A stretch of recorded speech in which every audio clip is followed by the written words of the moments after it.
So people are saying there's a problem with the humanities. Beloved subjects like classics, English, philosophy, history, they're all in crisis. My name's Agar, and I'm a professor of philosophy. So I get to see this crisis close up. It's a challenge, and it's something that you can't overlook. I get to see the empty lecture theatres. I get to see the slightly depressed colleagues.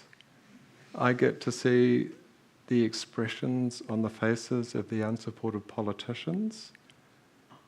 Somehow the story got around that humanities professors and what we teach just aren't very useful. Bugger. Maybe they're right though. Humanities professors, much better at talking about light bulbs than changing them. Since I have no fucking idea about light bulbs, I have no idea how many humanities professors it takes to change one. But we are really amazing at something. The thing that we're awesome at is writing academic articles for journals that almost no one reads. So you may wonder what the point of this is. And I was kind of rather hoping you'd tell me, because if any of you out there pay taxes, you're paying for me to do this. So thanks, I guess.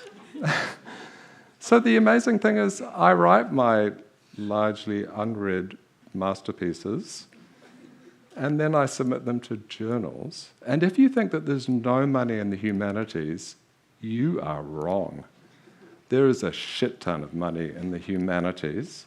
The only problem with that money is it's money that goes from you generous people, thank you, who pay taxes that get given to me to give to amazingly successful businesses. I'm talking about businesses that are even more lucrative than Big Pharma, academic publishing businesses.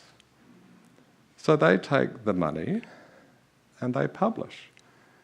And I'm guessing very few of you read these articles, but I do strongly recommend that you go down to your university library just to see what you're buying. Because you might think, well, students love them. Surely students love these academic articles. But I'm here to say that I haven't had a single student ever who said, thank you, Professor Agar. You got me to read 15 articles in that paper. If only you could have doubled it. They read them only reluctantly. I'm going to get back to them and their ingenious plan to not read the articles that I assign them. But so that is a pause, because I'm going to tell you something that will not make it into the TEDx version online. TED will cut this. So because you're such an awesome audience, this is just for you guys. So this is just for you guys. Has anyone been following, I don't know, Jeffrey Epstein? Someone who was called Prince Andrew? I don't know what he's called now. Who the fuck knows? But this is a connection that you can find out. This is homework. Go home, put them in, and then connect them with someone called Robert Maxwell. He's the one who invented this business model. He's the evil genius. He's the one who realized that you guys will generously pay huge amounts of money for me to publish stuff that very few people read. So thanks again. Okay, so I think they've cut that. But now we can get back. Don't worry, some of the F-bombs are going to be harder to chop, but I'll be sprinkling them in. But so I want to tell you two things about the humanities. First, the crisis in the humanities is not some pointy-head ivory-tower academic sideshow on the real crises, like the cost of living crisis, or the climate crisis, or the inequality crisis. It's the crisis. It's the only crisis.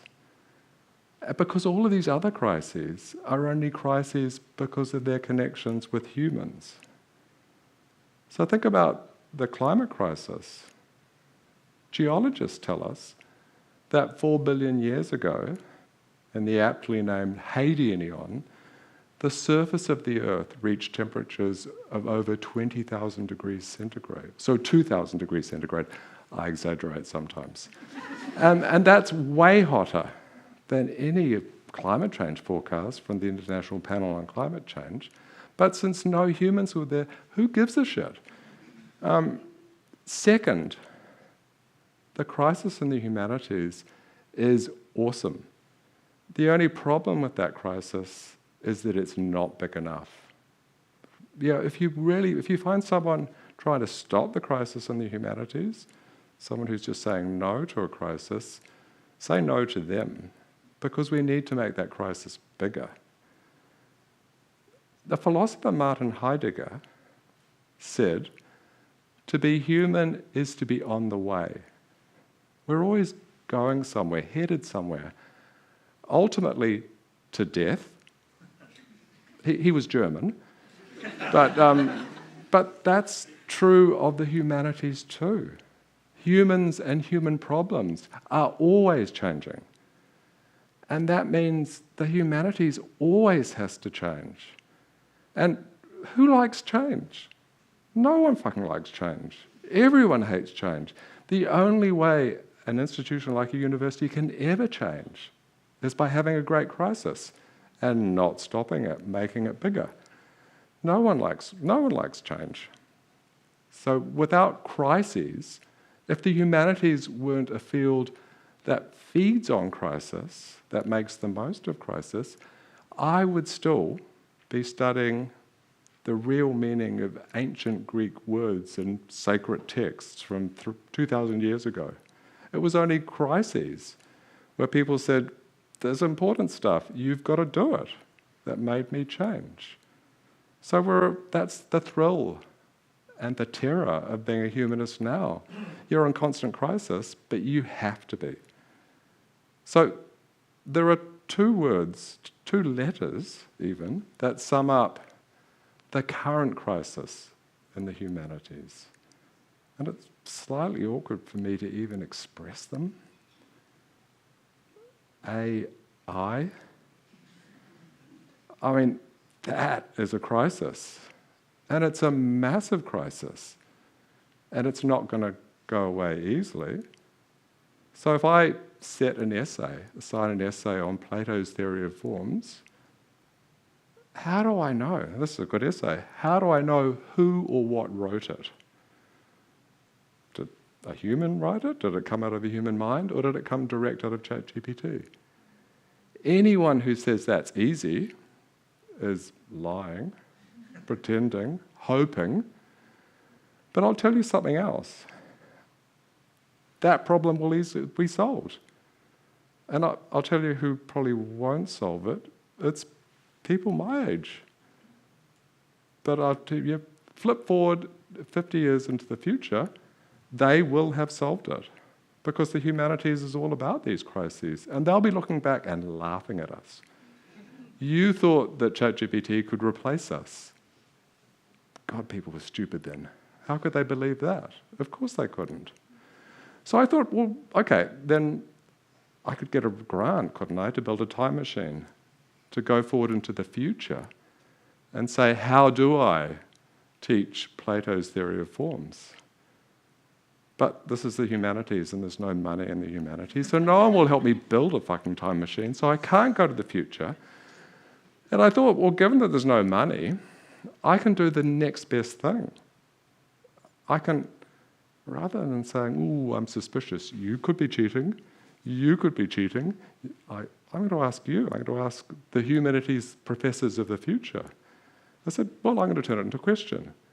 How do I teach Plato if I can't tell the difference between what you think and what ChatGPT is telling you to think? And I guess I got an answer, which was kind of a deeply upsetting, smart-ass answer. very upsetting. And the cool thing about it is that a humanities in the crisis, it's supposed to be upsetting to me. So here's the answer. Well, Professor Agar, these academic articles that you expect us to read, you know how we say we read them? Yeah, we actually really do. We put the titles straight into ChatGPT, and then we hide it, and then we submit it, and you're none the wiser. Why don't you just accept that? And I said, well, I can tell the difference. No, you can't. Well, okay, but you do know ChatGPT gets it wrong. Yes, but people get it wrong too. I can name some world leaders that I won't for TED purposes who get things wrong, probably lower accuracy than ChatGPT. And so in a way we need to be suspicious of all sources of information. Like, okay, that's good. So then I said, well, okay, smartass, what are you going to do then? So you've told me that you're not going to take my instructions to read these articles seriously. What are you doing? Well, he said, fine. My job is to basically take your job and build the humanities of the future. And I will do that by basically looking at what these summarize and then making the next move. You're the past, I'm the future. And I think that's true because in a way he then said, the thing that I have that ChatGPT can never have is an imagination. Imagine that, ChatGPT is a brilliant summarizing tech. It has no imagination.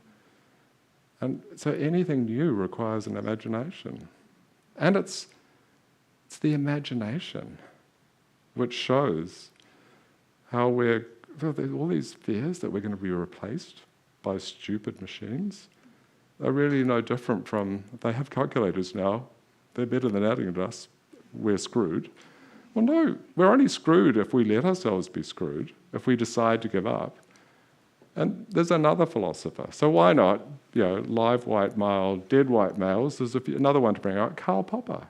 He said that this is what we do with our imaginations. That makes us irreplaceable. So he said that there's something that we do, and if you don't do this, you're probably poor. So other humans are always predicting you. If you go to the supermarket, one of those other lesser sort of crises, the cost of living crises, one of the ones that are less important than the real crisis, you'll find that everything's expensive. And part of it is because the supermarket thinks you're lazy and, just don't care. So they make a prediction about you that you can fuck with. So here's the prediction, that when you go down the aisle, you'll just pick stuff at eye level, and that's where the expensive stuff is. And that very same response is exactly the way we should respond to everything ChatGPT says. I tell my students, please put my questions into ChatGPT. A machine has said that, looks like quite a good answer to me, but if you've got nothing more than that, you don't deserve a job because that machine is cheap. You want to be paid? Don't do what a machine does. And that's surely the future. I mean, the future is we need the crisis. The only time to be worried is when people say the humanities, no more crises, because that really is a future in which there's nothing for us to do. Well, we've done it, we've given it away. Hand over to the machines. They'll feed us, maybe. But because we don't accept that, we've definitely got way more to say. And yes, even were he alive, Jeffrey, oh no, I didn't want to say that, but yes, but it does. So yes, the crisis in the humanities is awesome. We need more of it. I'm writing a book about it, but really we need to hear from the humanists from 20 years into the future, because they will solve this problem.